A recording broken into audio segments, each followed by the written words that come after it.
मित्रों प्रणाम।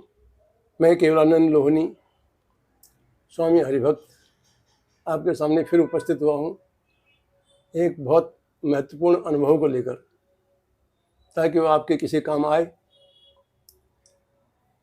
अगर काम आए तो मेरे लिए बहुत अहोभाग्य। मित्रों, आज जो मेरा विषय है वह है त्राटक। त्राटक एक बहुत प्रसिद्ध विधि है इस मन को अंतर्मुखी करने के लिए। इस समय हमारा मुंह बहिर्मुखी है और ये बहिर्मुखी मन हमें संसार में ले जाता है और संसार के सुख दुखों में उलझाए रखता है, उसमें रस लेता है। इसके कारण हम शिवत्व को उपलब्ध नहीं पाते हैं, शिवत्व के अनुभव हम नहीं कर पाते हैं। यही मन हमारा जब अंतर्मुखी हो जाता है तो हम शिवत्व को उपलब्ध हो जाते हैं, शिवत्व के अनुभव को से परिपूर्ण हो जाते हैं। तो इसको अंतर्मुखी करने की अनेक विधियां हैं।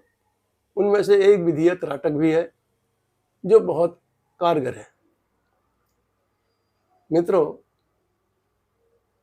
इसमें दो विधियां हैं त्राटक की। एक बिंदु पर त्राटक करने का होता है, उसमें एक दीवार पर एक बिंदु लगा देते हैं और उसको घूरते रहते हैं। परंतु उसमें यह दिक्कत होती है कि हमने ये पाया है कि उसको उस विधि से हम भुलक्कड़ हो जाते हैं। अगर हमें विचार फिर वो हमारा स्वभाव बन जाता है कि हम एक ही चीज पर फोकस करके रह जाते हैं। अगर हमसे चार काम हमें बाजार से करने हैं तो हम एक ही काम कर पाएंगे, तीन भूल जाएंगे। इसलिए हमने इसको छोड़ा। फिर हमने 2 पॉइंट पर काम किया। 2 पॉइंट पर विधि हमें बताई गई थी। 2 पॉइंट की विधि ऐसी है कि अगर ये दो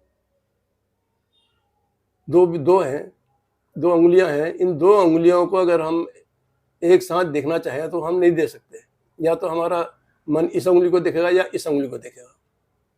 जिस समय ये दोनों अंगुलियों को बराबर देखेगा उस समय शिवत्व घटित हो जाएगा। इसी तरीके से हमें जैसे बताया गया था, जैसे कराया गया था सदगुरु के द्वारा, तो हमने जो है उसी विधि के अनुसार एक बड़े से शीशे के सामने 2 मोमबत्ती अगल बगल जला दी थी और उसके सामने हम कम से कम कपड़ों में बैठ गए थे। और घर में बाकी एक रूम में और कुछ नहीं था, सब लाइट बंद कर दी थी, दरवाजे बंद कर दिए थे। तो हमने इसको अपनी ही आंखों में, जो शीशे में जो हमारी आंखें दिख रही थी, बस हमारा चेहरा दिख रहा था, बस अपनी ही आंखों को हम खुद बाहर से इधर से घूरते रहे। तो घूरते पहले दिन तो बहुत जलन हुई, बहुत पानी बहा। पहले 2 दिन यही क्रिया रही, आंसू की धार बही, बहुत मिर्ची लगी आंखों में। फिर तीसरे दिन अचानक मेरा चेहरा चेंज हो गया। मैं बड़ा आश्चर्य और एकदम मुझे भय का झटका लगा। पर हमने पढ़ रखा था, हमने सुन रखा था, हम मेंटली परिपक्व हो गया बैठे थे। 1 सेकंड के लिए हुआ, लेकिन उसके बाद हम संभल गए और हमने उसको किया। धीरे धीरे ये हुआ कि चेहरे बदलने की रफ्तार बढ़ती चली गई। कभी हम गंजे होते थे, कभी हमारे चेहरे पर दाढ़ी और सिर पर बहुत बड़े बाल होते थे, कभी हमारा चेहरे पर चेचक दाग होते थे, कभी हम चश्मे लगाए होते थे, कभी हमारा कुछ चेहरा कभी कैसा कभी कैसा, कभी काला कभी मुलायम, अजीब अनंत चेहरे। तो चेहरों की संख्या दिन पर दिन बढ़ती गई बदलने की, और आंसुओं की संख्या, बहने की संख्या धीरे धीरे कम होती चली गई। तो हमें पता था कि 21वें दिन शीशे में हमारा चेहरा हमें नहीं दिखेगा, चेहरा ब्लैंक हो जाएगा, हमारी आंख खुली होगी। लेकिन जब 20 दिन हो गए, हमें बड़ी चिंता हुई। हमने कभी इतनी मेहनत भी हमने की है और किया भी ठीक तरीके से, फिर कहाँ गलती हो रही है कि कोई चेहरा गायब होने के सिम्टम्स नहीं दिख रहे हैं। तो फिर भी हम 21वें दिन बैठे रात को, और बैठ करके हमने आँखों में, अब आदत पड़ गई थी, घूरने की आदत पड़ गई थी। किसी दिन का समय बहुत होता है, 1 घंटे रोज़ 45 मिनट रोज़ घूरते रहने का बहुत बड़ा अभ्यास होता है। तो जैसे ही हम बैठे, हमने जैसे ही 1 मिनट नहीं लगा होगा कि शीशा साफ हो गया, और हम देख रहे थे और उसमें कोई भी मेरी तस्वीर उस पर नहीं थी। तो एकदम झटका लगा कि भाई ये ऐसा हो गया। फिर हम देखते रह गए उसको थोड़ी देर, कुछ पल के लिए हमने उसको देखा, फिर वो वापस आ गया चेहरा। तो हमें आदेश था कि उसके बाद तुम्हें तुरंत आंख बंद कर देनी है और अपने अंदर देखना है। फिर अंदर हमें वही ब्लैंक जो शीशा है, वही ब्लैंक हमें अंदर देखना है। तो फिर हम इस तरीके से, वो हमें पहला अनुभव हुआ। तो जिस समय वो ब्लैंक हुआ, उस समय हमारा मन स्थिर हो गया था, आंखें स्थिर हो गई थी, सांस स्थिर हो गई थी, सब कुछ इससे ठहर गया था। तो वह अवस्था थी सम अवस्था,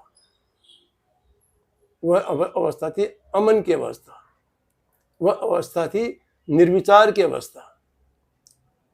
तो हमने पहली बार जाना कि वह निर्विचार अवस्था क्या होती है, क्या होता है निर्विचार, क्या होता है अमन,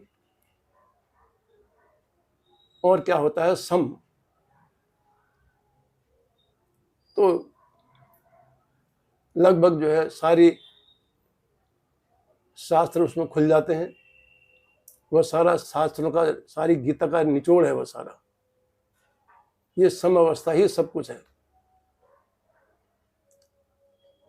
तो इस प्रकार हमने इसको जाना, और फिर हमने इस अभ्यास को जारी रखा, और इसको बढ़ाते रहे हम, और बढ़ाते हम अब इसको, फिर हम एक उसमें हम बहुत बार उसको ब्लैंक करते हैं, और ब्लैंक अवधि को हम बढ़ाने की कोशिश करने लगे। अब उसमें उसका परिणाम ये हुआ कि अब हम जो है समष्टिवादी हो गए थे। समष्टिवादी मतलब हम सबको बड़े एक साथ दिख सकते थे। जैसे हम दाईं तरफ हमारे कौन खड़ा है और बाईं तरफ हमारे कौन खड़ा है, हम वह सब हमें दिखने लगा था।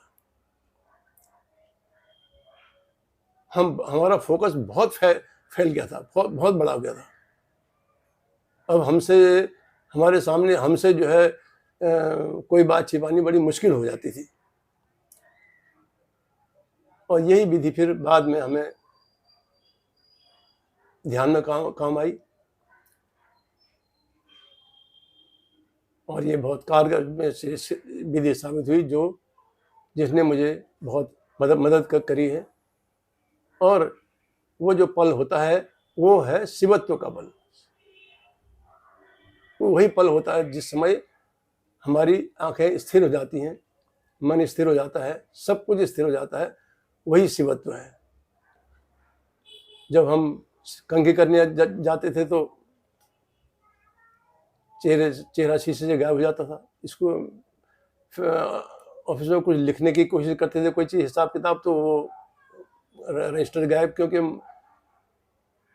इसकी आदत बन गई थी ठहरने की, आंखों की आदत स्थिर होने की इसकी आदत बन गई थी, और वो वो स्थिति बहुत अच्छी हो गई थी। अब पहले मन जो भगाता था, अब मन उस तरफ को ले जाने लगा,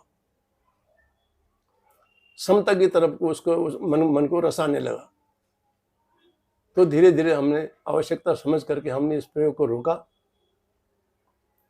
सांसारिक जरूरतों के लिए जो रोका। ये अनुभव हमने प्राप्त कर लिया था, ये मैंने आपको शेयर किया। इसको गुरु प्रसाद और शिव प्रसाद समझ करके आप स्वीकार करें, और अगर आपको अच्छा लगा तो लाइक, शेयर और सब्सक्राइब नहीं किया है तो कर दें। बहुत बहुत धन्यवाद।